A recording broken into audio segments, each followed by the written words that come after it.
E ao mesmo tempo eu precisava ter mais um tempo para que eu pudesse trazer essa palavra aqui hoje.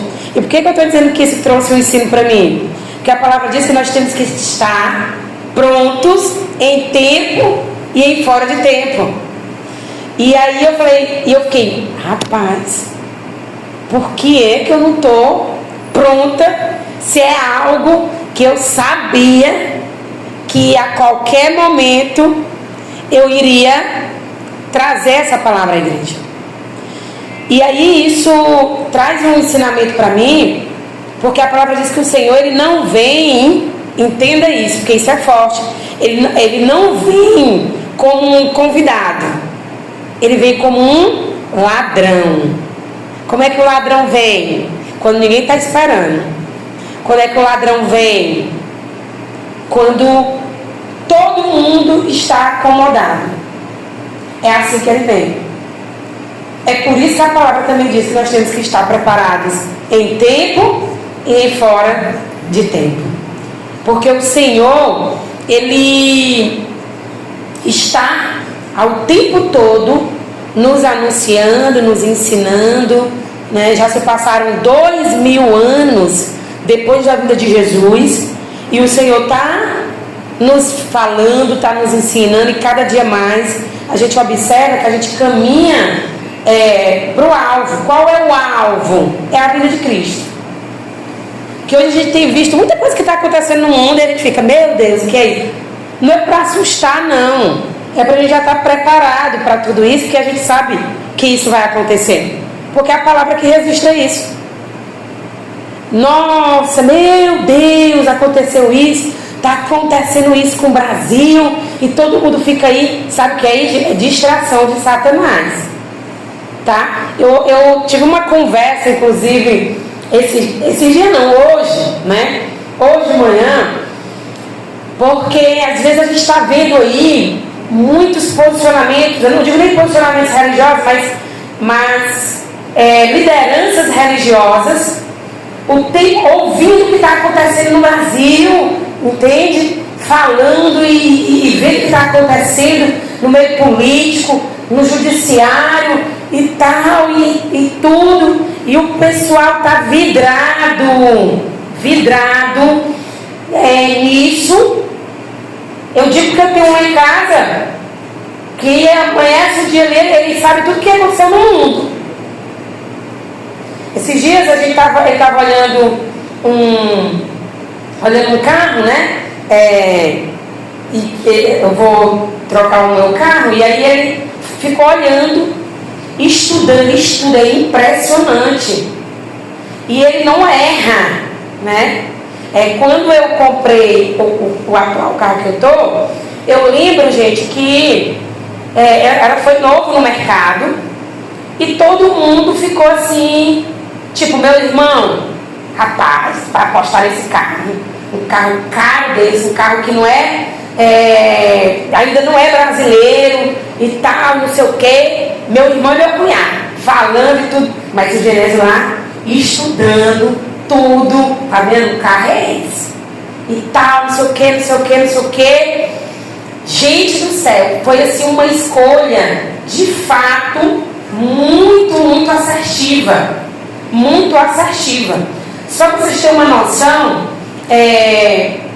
o carro foi 170 mil há 3 anos e meio atrás. Hoje, a mesma concessionária que vendeu avaliou o carro para receber, porque eles recebem mais barato, claro. O valor de mercado dele para revender para uma pessoa a 125 mil, mas a concessionária para receber de entrada no novo avaliou em 110 mil. Só para você ver como foi uma escolha muito assertiva, muito estudada. E por que eu estou dando esse exemplo para vocês? Porque ele estudou muito, entendeu? Tipo assim, para mim é perfeito. Aí eu fiz uma pergunta para ele hoje. Marcos, obrigado, que eu estava assim, olhando para cá, meu Deus, cadê ela?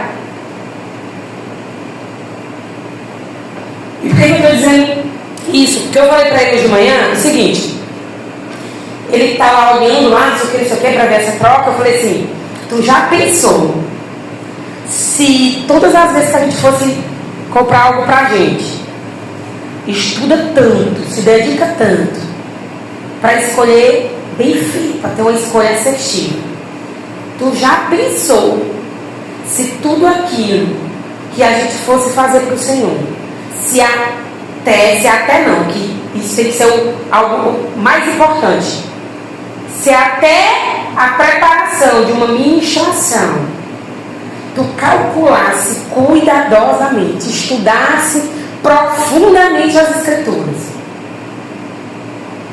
para poder trazer essa palavra, tu já pensou como que não seria? E isso eu quero que a gente faça uma reflexão sobre como nós somos egoístas, sobre como nós estamos o tempo todo olhando para nós, para aquilo que a gente acha que é nosso, ou para aquilo que a gente quer, para a nossa vontade, para a nossa satisfação. É mais ou menos o seguinte: eu quero comprar algo para mim, eu estudo sobre aquilo para eu não comprar errado, mas eu quero trazer uma palavra, eu não estudo sobre essa palavra, eu não busco a revelação dessa palavra, sabe? Eu não tenho tempo com Deus sobre ela, eu não tenho uma oração, uma conversa com Deus sobre isso, ou sobre qualquer outra coisa. E o ensino da palavra, e não só o ensino da palavra, mas todas as nossas ações, elas precisam ser, baseadas não nas nossas vontades nem nos nossos achismos, mas naquilo que a palavra tem nos revelado. Ler a palavra e ter um entendimento nosso é uma coisa, ter a revelação da palavra é outra totalmente diferente. Por que é difícil ter a revelação da palavra? Porque a revelação confronta a gente. É como se você, que gosta muito de se justificar por algo, você sempre está buscando um texto, uma palavra, um versículo da Bíblia que te justifique nas ações que você tem tido. E por que a gente faz isso? E acha. Que a gente acha. E acha. E ainda a gente faz isso porque nós estamos pensando aonde? No nosso eu. Em quê? Na nossa defesa. O que a gente tem aprendido aqui na escola bíblica dominical? Que não é a minha defesa, mas é a proclamação do Evangelho. Ponto. Não é a minha defesa em nenhuma situação. Até porque eu preciso ter um entendimento que quem me justifica é o Senhor. Então não é eu olhar para mim, para aquilo que eu quero que achem de mim. Não é me defender, mas é proclamar o Evangelho, é fazer a vontade do Pai aqui na terra. Não é fazer a minha vontade, mas a vontade dele. E aí a gente às vezes é confrontado com a revelação da palavra, porque a palavra ela vem nos trazer um espelho, um reflexo, tá? Ela vai lá cortar em você.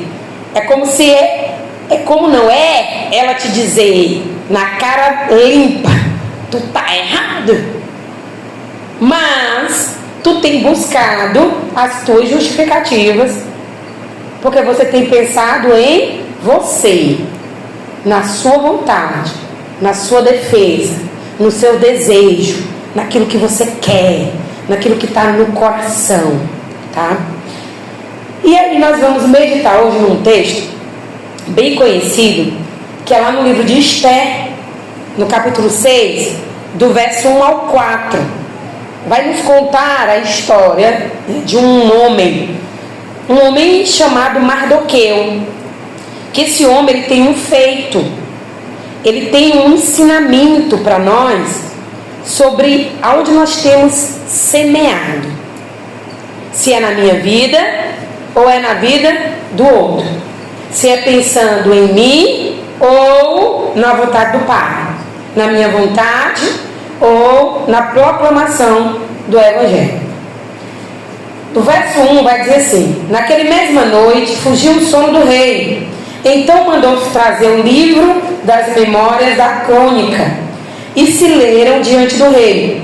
E achou-se escrito que Mardoqueu tinha dado notícia de Bigtã e Teres, 2 eunucos do rei, dos da guarda da porta, de que procuraram pôr as mãos sobre o rei Assuero.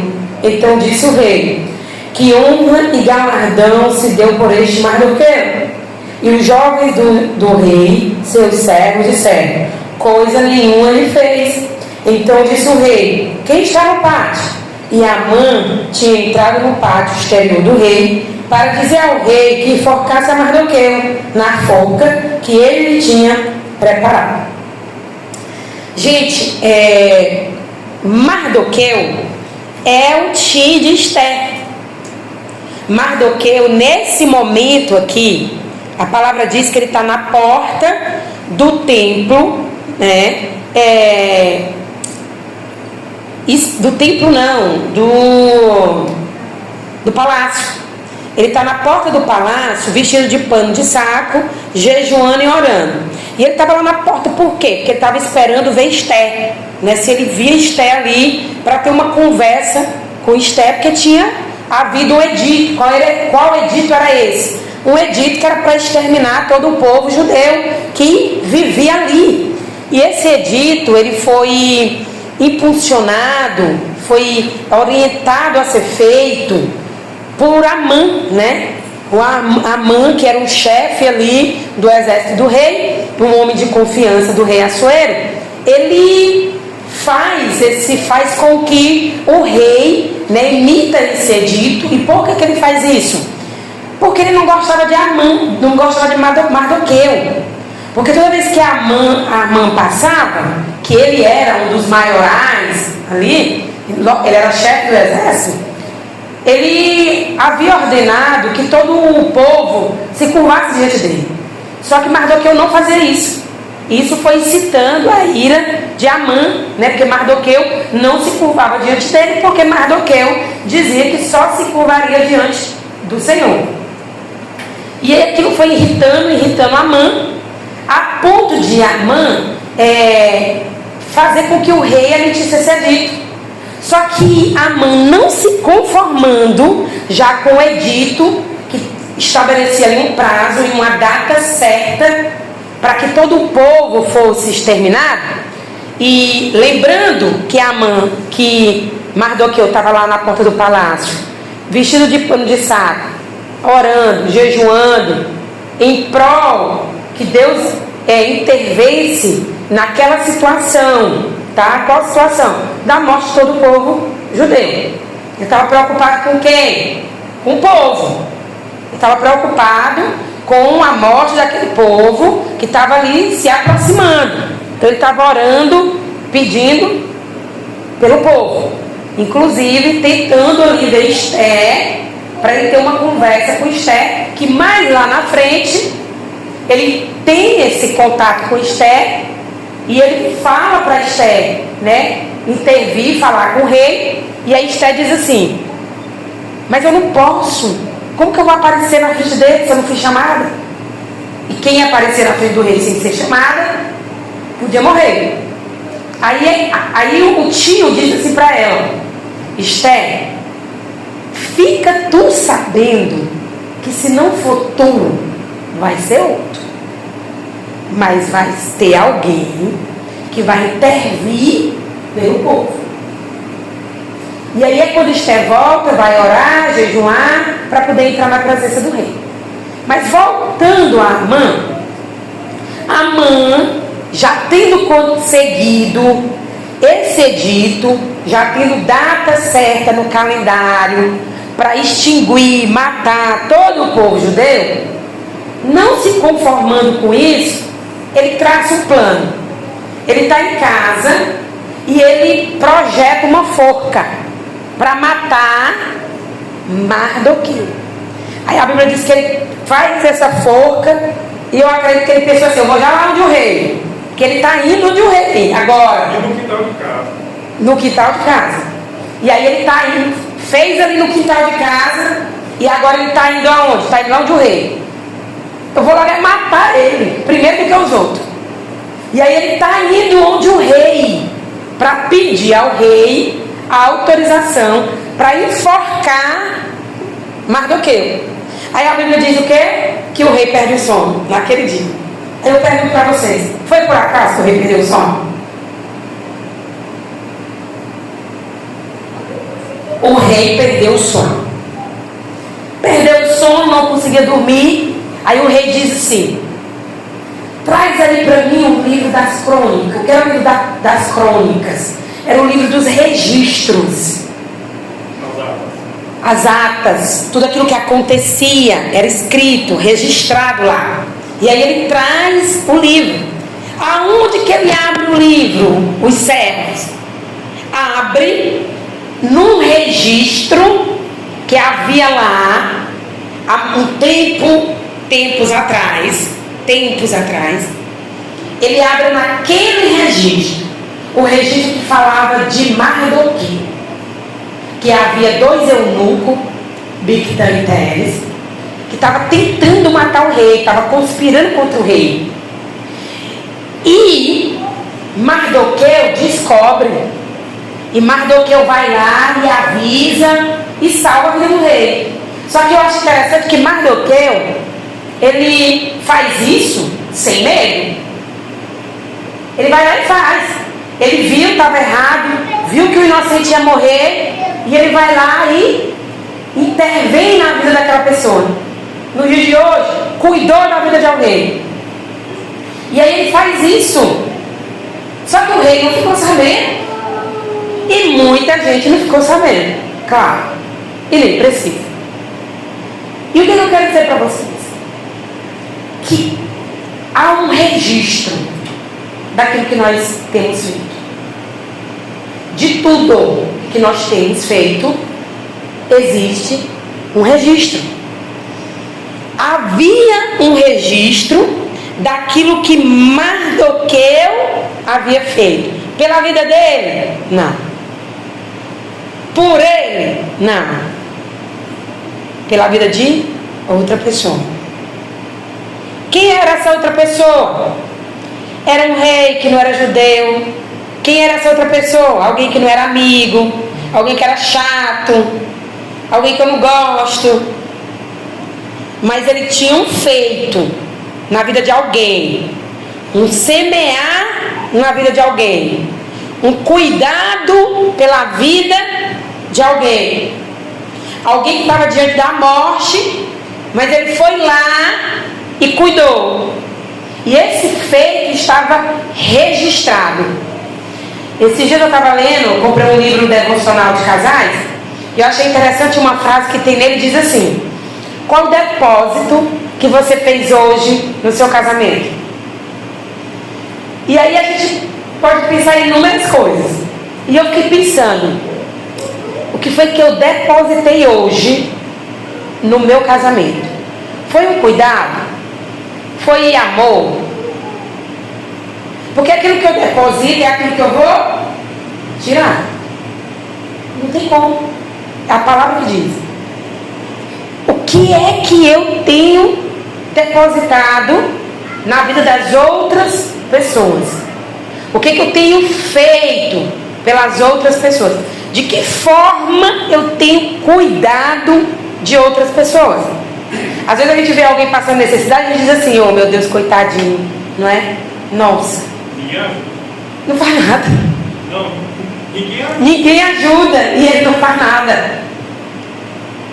Não faz nada. Tem uma coisa que ele pode fazer por ele, de graça, que é orar. Mas não ora, porque não lembra, porque não quer perder tempo. E ainda mais, porque a nossa oração está focada em nós.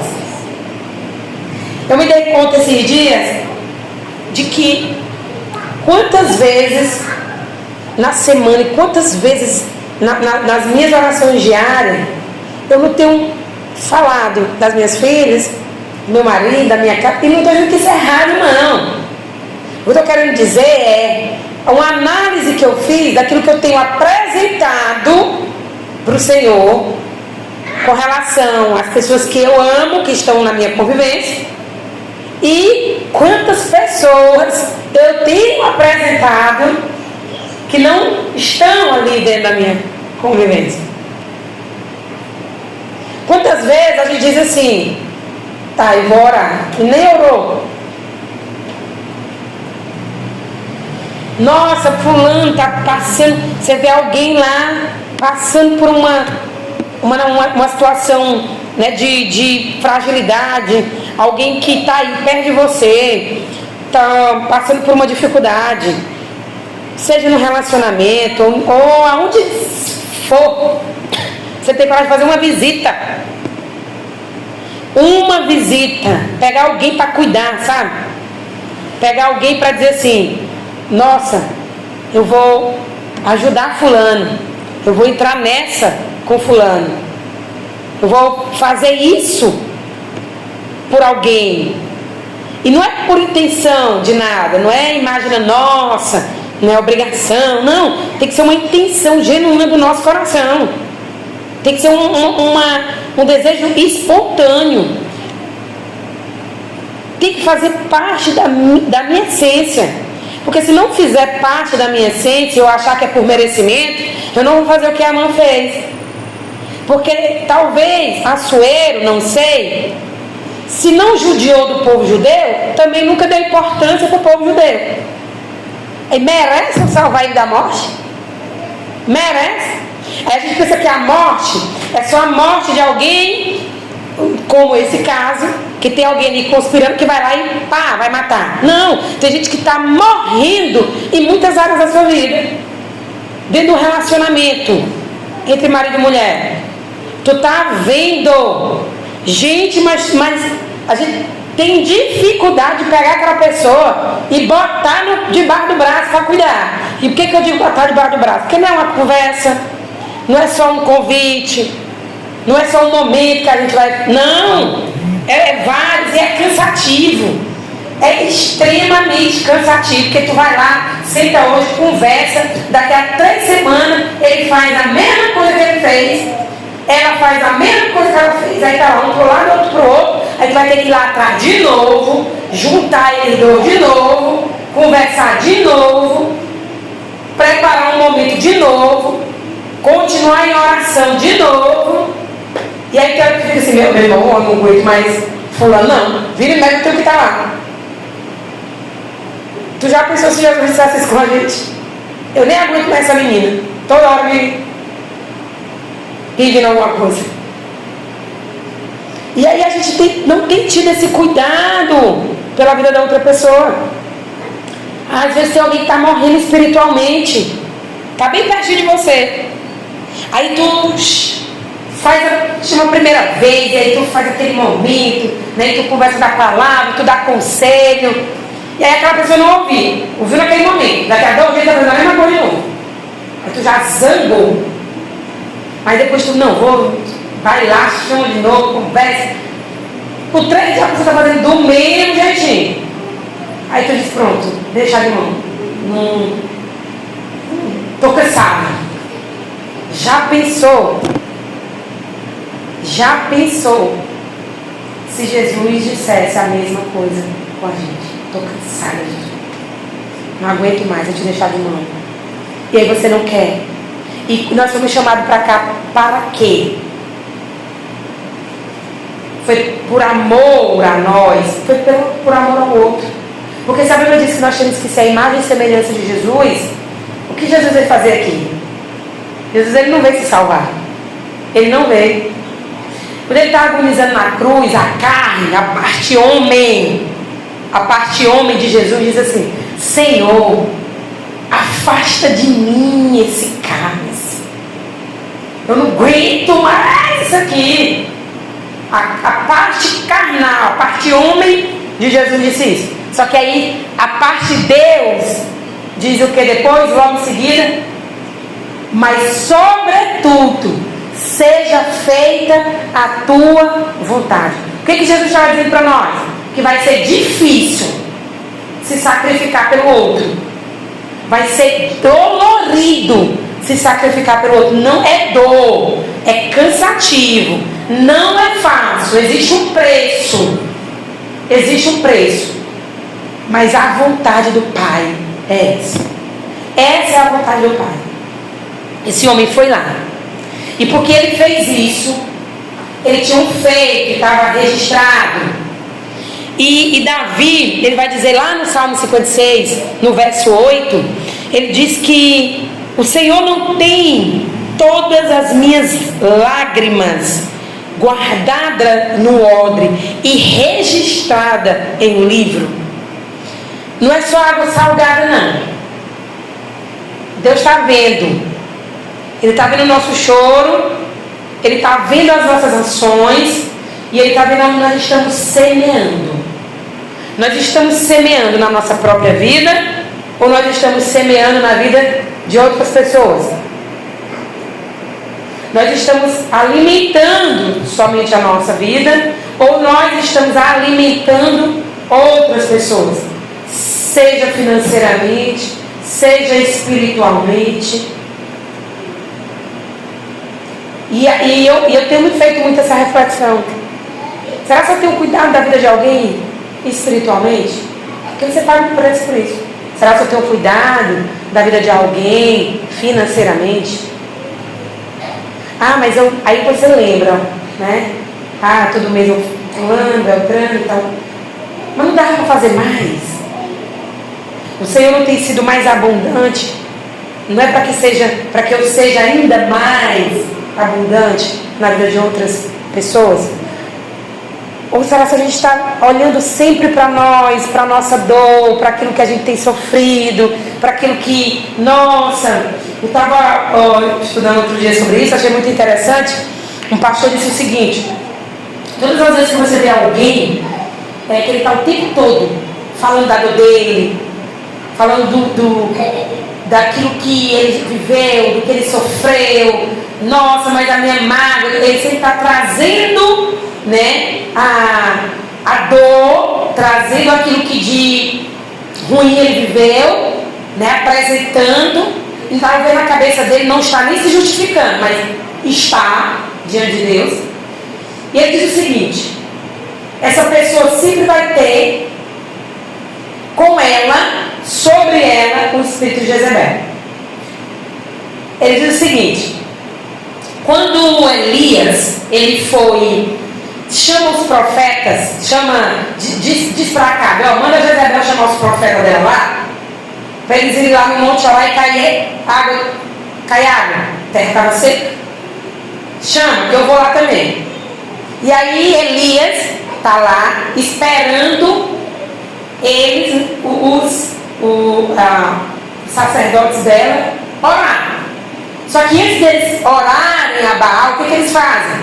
Eles cortam, a Bíblia diz que eles se cortam, derramam sangue. E aí eles começam a orar e a interceder, né, pedir a intercessão de Baal. Só que Elias, quando vai orar, ele faz o quê? Ele só olha para o céu e com alegria ele clama ao Pai. Todas as vezes que para a gente ter a atenção de alguém, a gente tem que levar a dor que está dentro de nós, existe um espírito de Jezebel ali. Porque quando os profetas vão chamar por Baal, eles fazem o que? Eles se cortam, apresentam o que a ele? A dor, o sofrimento. E tem gente que está assim, o tempo todo, se apresentando. Apresentando o quê? O seu eu, a sua dor, a sua tristeza. Tem gente que está apresentando a sua vaidade. E onde está Deus? Porque não é sobre mim, é sobre Ele. Tudo é sobre Ele, não é sobre mim. Não é para mim, é para Ele. Então, às vezes a gente tem tido uma corrida aqui na terra por nós. Isso é o que? Distração. Quem colocou? Satanás. Satanás, ele aparece para Jesus no deserto, E Satanás, ele faz o quê? O que ele está apresentando, pedindo para Jesus, trazendo a memória de Jesus? Ei, te salva. É isso. Te salvo, que tu pode te salvar. O que a serpente diz para Eva? Ei, come, que tu pode comer.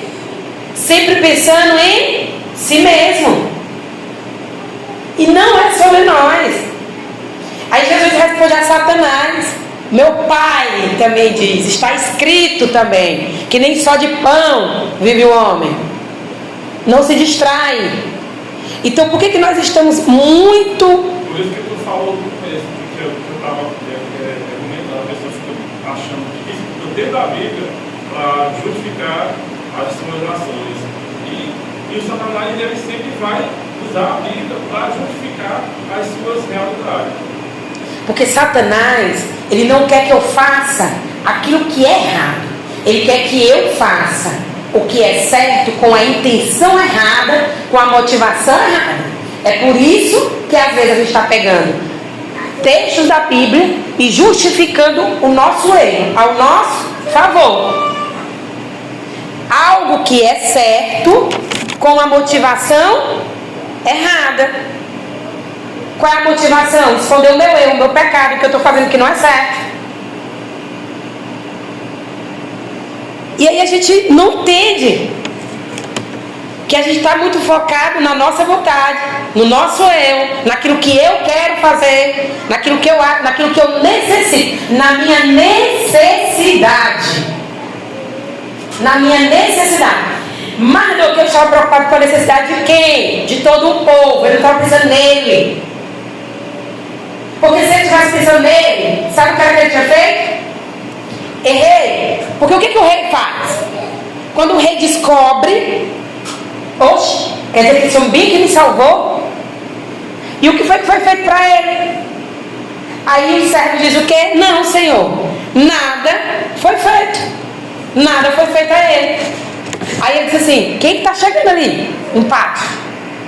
Amã. Aí você lembra, Amã veio fazer o quê? Pedir o quê? A morte de quem? De Mardoqueu. Aí Amã chega.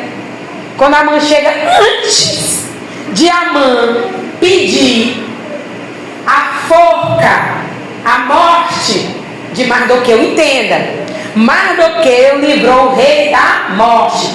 Não estava se preocupando em morrer, porque ele podia ser morto pela denúncia que ele fez, mas ele não se preocupou em ser morto. Ele se preocupou em manter o rei vivo, salvar a vida do rei. Só que aí agora tem alguém que está entrando no pátio para pedir a morte de quem? Dele. E ele não está preocupado com a morte dele, não. Ele está preocupado com o povo que está lá em Jerusalém.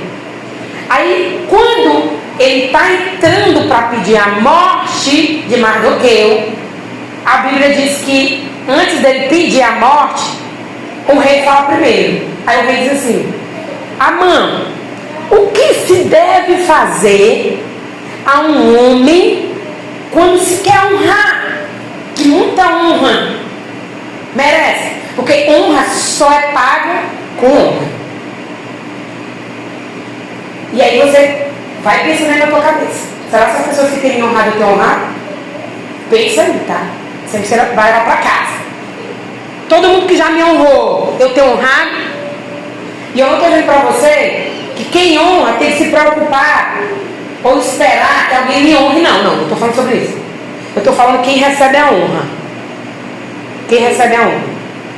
Eu não sei você, mas na hora que eu recebo, não é troca também não, é honra. Na hora que eu recebo um copo d'água, eu já fico pensando assim, meu Deus, que gentileza eu também vou fazer. Não é troca, é honra, porque alguém me honrou.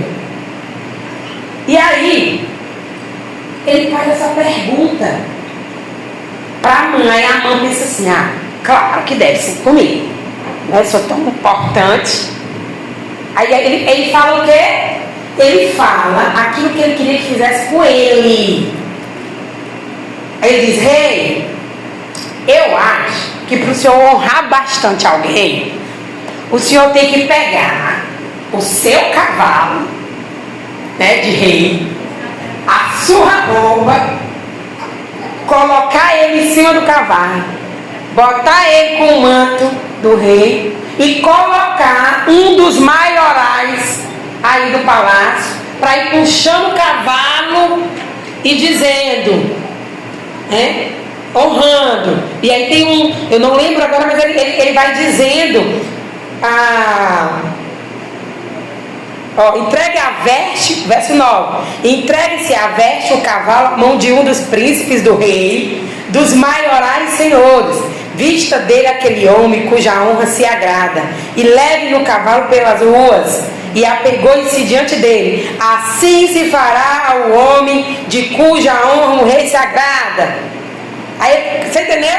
Bota um dos maiorais aí, bota esse homem em cima do teu cavalo, com o teu manto, bota um dos maiorais para pegar na rede do cavalo e puxando. Assim se faz com o homem cuja Deus se agrada. Vai andando pelas ruas e esse homem vai gritando. Assim se faz com o homem cujo rei se agrada. Aí quando ele termina de dizer, o rei diz assim, pronto, é tu.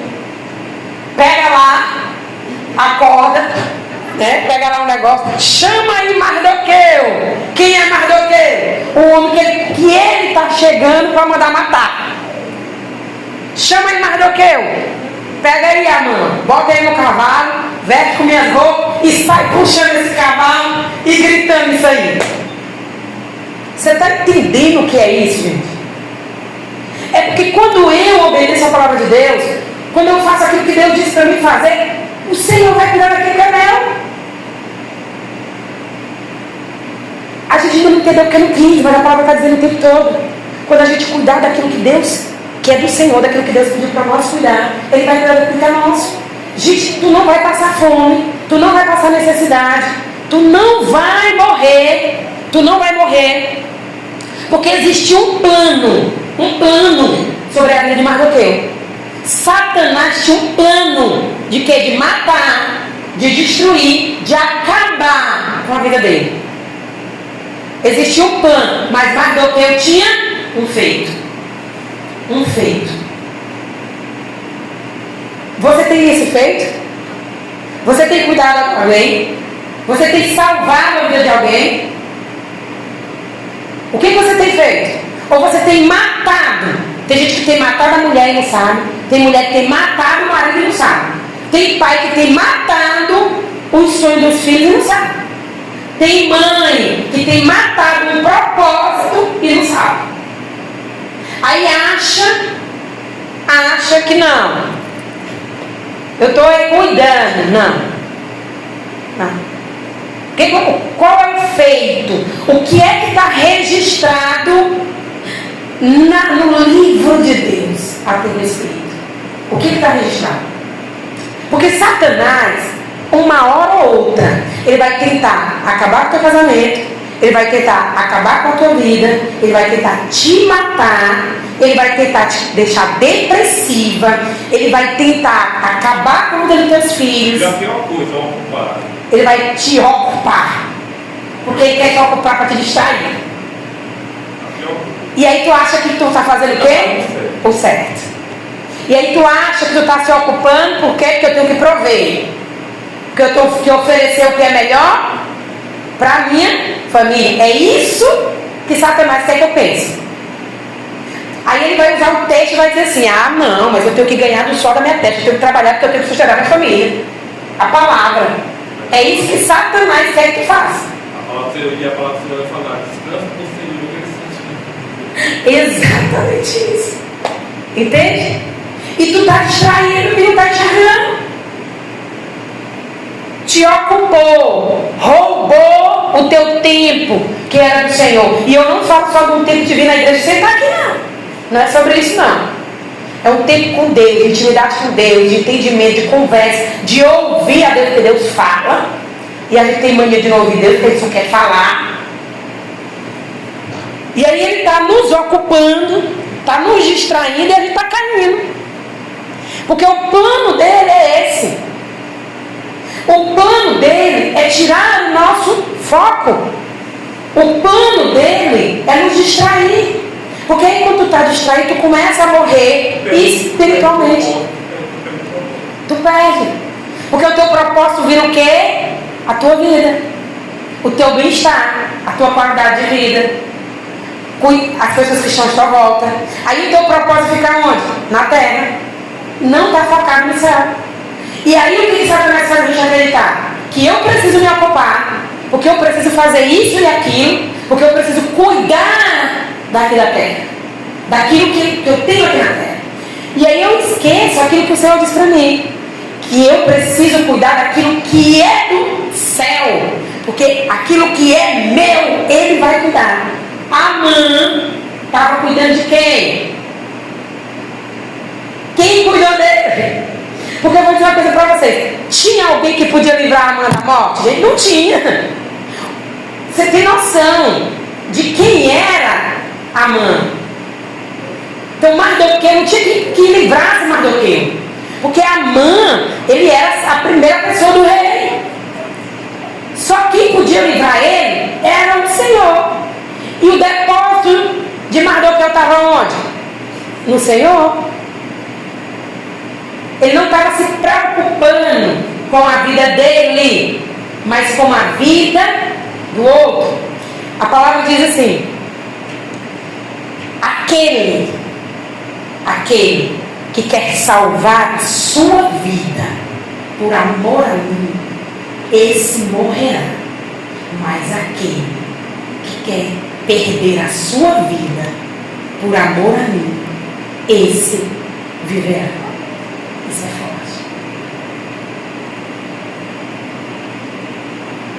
Eu tenho amado mais a minha vida, os meus desejos, as minhas vontades, ou a vontade de Deus. Por que eu digo isso? Porque a vontade de Deus, ela confronta a gente. A gente não quer fazer não. Não vem dizer pra mim que a gente quer fazer. Não quer. Não quer fazer. Porque cuidar de gente dá trabalho.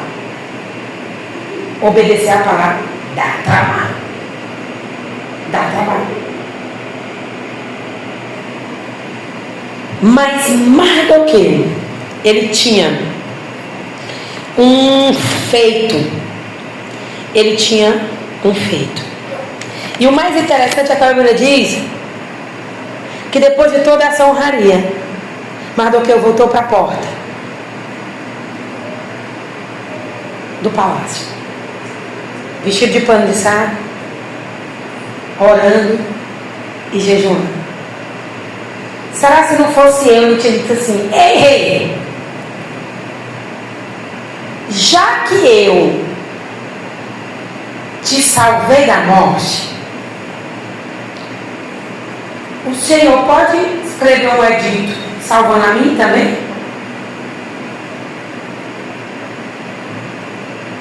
É porque ele estava diante de alguém, um rei que ia morrer e não morrer por causa dele.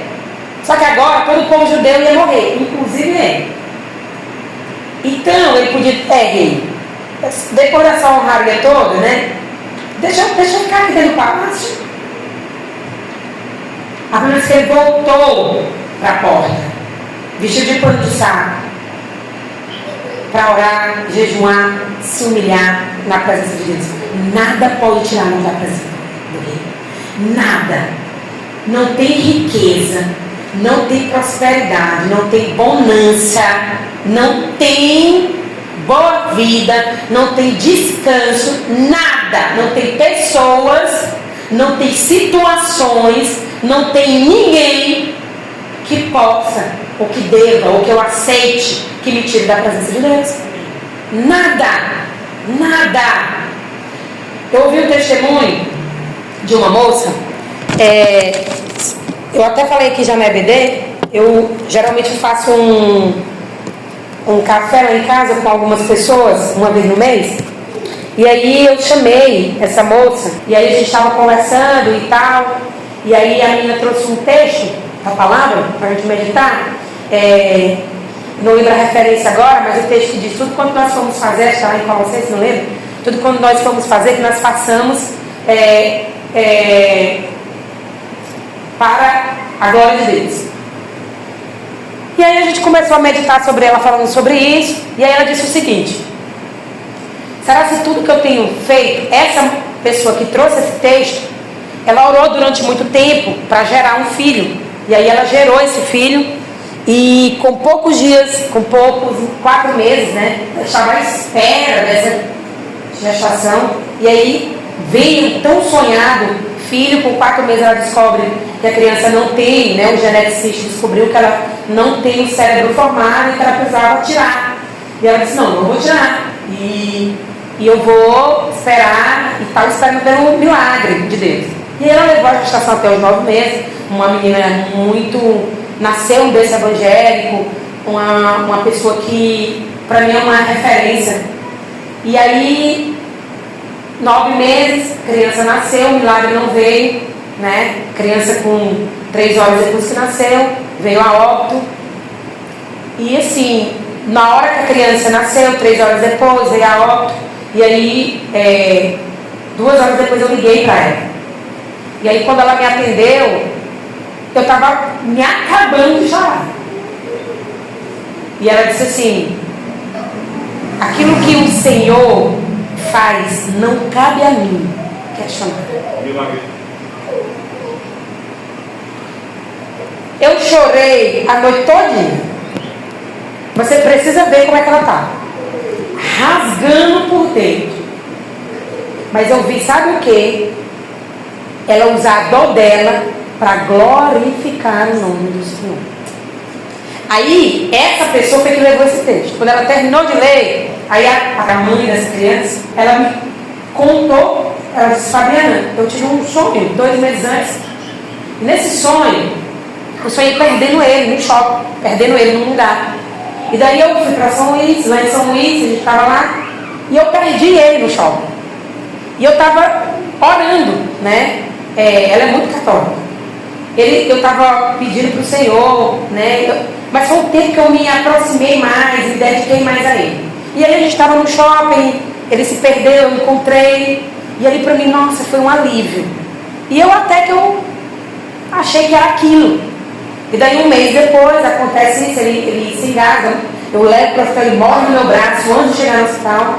Realmente não tinha o que fazer, porque a gente tem a garganta, só que atrás da nossa garganta tem a traqueia, né? E quando tu engole um alimento, ele desce direto aqui no teu esôfago, tá? A garganta, esôfago. Só que aquele que tem a garganta, atrás da garganta a gente tem um outro furinho, que ele fica sempre fechado, que é a nossa traqueia. E aí o alimento, o pedaço de carne, ele não, quando ele não desceu, entrou na boca, um feito que isso é muito raro de acontecer, ao invés de descer na garganta, ele caiu na traqueia, que fica atrás da garganta. Então não tinha como de fato tirar, né? Ele ficou na bifurcação da traqueia, e é por isso que ele sangrou ali até morrer. E aí sangrou até morrer no braço dela. No braço de quem? De uma mãe, de uma criança de 1 ano e 11 meses, e não crente, no dia 31 de dezembro, numa comemoração de Ano Novo. E aí ela disse, no momento do velório, eu lembrei, né? Eu comecei a chorar muito. Só que quando eu tive o sonho, eu passei um tempo orando, dizendo assim: Senhor, cuida do meu filho, né, que nada de ruim aconteça com ele, mas faz a tua vontade. Essa era a minha oração. No velório, próximo ao enterro, quando o padre estava celebrando já a missa, finalizando a missa, para ir para o enterro, me veio uma crise de choro. E eu comecei a chorar muito, me derramar muito, porque ali começou a doer muito. E eu comecei a perguntar para Deus: Senhor, o que foi que eu fiz? Por que isso está acontecendo comigo? Por quê? Nessa hora, o padre encerrou a missa dizendo assim: que seja feita a vontade de Deus. E imediatamente eu fui levada para a minha oração. E eu entendo que essa foi a vontade de Deus. Não cabe a mim questionar, e Ele não é meu. Ele me entregou como herança, mas Ele não é meu, Ele é dele, e Ele me pediu, Ele pegou de volta. Ela falou esse irmão lá. Eu fiquei tão envergonhada, você não tem noção. Porque quando ela disse, lá no começo, que ela começou a dizer assim, ó, e eu orei, pedindo para o Senhor livrar, mas todo o tempo dizendo, Senhor, faz a tua vontade. Ali já mexeu comigo. Porque eu fiquei pensando assim, nossa, se fosse eu que tivesse esse sonho, eu tinha levantado uma campanha, nossa, entendeu? Senhor, livra minha filha. Senhor, não leva. Entendeu? Não interessa qual é a vontade de Deus. Não leva não, é minha. Era assim que eu tinha me posicionado. Eu não vou mentir para vocês. Eu tive um sonho com a Valentina e comigo, num lugar, e tinha uma água. E eu acordei e eu tive uma sensação de que ela ia... Eu perdia ela, né? Eu perdia ela. E tinha um lago. E eu não conseguia encontrar ela, mas eu dizia, eu não vou procurar no lago, porque ela não está lá. E aí, 2 semanas depois, uma amiga me ligou e disse, Fabiana, eu tive um sonho tão estranho, ela nem mora aqui. E eu sonhei contigo, eu, tu e a tua menina mais nova. A gente estava num lugar e tinha uma água, que todo mundo banhava, daqui a pouco eu não via mais a tua menor. Eu lembrei do meu sonho. Ah, mas pra quê? Orando, joelho no chão, toda noite, meia-noite, levantava. Senhor, guarda, protege. Nunca disse assim. Que o Senhor faça a sua vontade, nunca. Primeiro, quando eu vi a televisão, eu não tenho nem coragem de dizer um negócio desse. Ela se não responde. E eu, Senhor, Senhor, Senhor, Senhor. Foi clamor todo dia. Me coloquei em oração por a vida daquela criança. E aí nós estamos lá em casa. A gente era pequena, pouco tempo na piscina feita, ela nem queria. Todo dia ela brigava comigo para essa piscina, dizia que ia acontecer alguma coisa. E eu, vai nada, né? Eu estou lá em casa, a menina não sabia nadar, a piscina funda, quarto dela. E aí tá lá um bocado de mulher, todo mundo fazendo zoada, e nós conversando, e era um negócio da igreja, e tal, não sei o quê. E aí a menina caiu na piscina e ninguém viu. Ninguém viu. Só que aí eu estava de costa, lá na outra parte da frente, e aí eu ouvi, no meio do barulho todo, eu ouvi um grito assim, ó, mamãe! E pronto, sumiu. Quando eu ouvi o grito, eu imaginei que fosse. Eu saí correndo por na piscina. E eu pulei, eu não sabia nada da piscina, né? Porque não tinha ninguém lá perto. E eu só pulei na piscina. Quando eu pulei em cima dela. Ela estava no fundo da piscina. E aí eu peguei a menina, ela já estava tão sufocada, tão agoniada. E aí eu vi toda aquela situação, né? E fiquei, nossa, o que eu quero dizer para vocês? Você olhou em nossa oração. Mesmo quando a gente está pensando só na nossa vontade. Que o difícil não é a gente fazer uma oração pedindo aquilo. Não. O que ele quer de nós não é que a gente esteja pensando na gente. É que a vontade dele seja feita sobre todas as coisas. Não é a minha vontade. É a vontade dele. Quando aquela mulher disse assim, ó, ele não é meu, ele é dele, e ele pegou de mim de volta e levou. Você via que estava trêmula, mas ela muito posicionada. Não se reclamou de Deus um minuto. Talvez nem conheça a palavra, como eu conheço, mas naquele dia eu me envergonhei, porque meu posicionamento não teria sido igual dela. Não foi igual dela. Mas eu uma pergunta no meu coração: quem mais agradou a Deus? Foi eu ou foi ela? Amém? Fique de pé, vamos orar.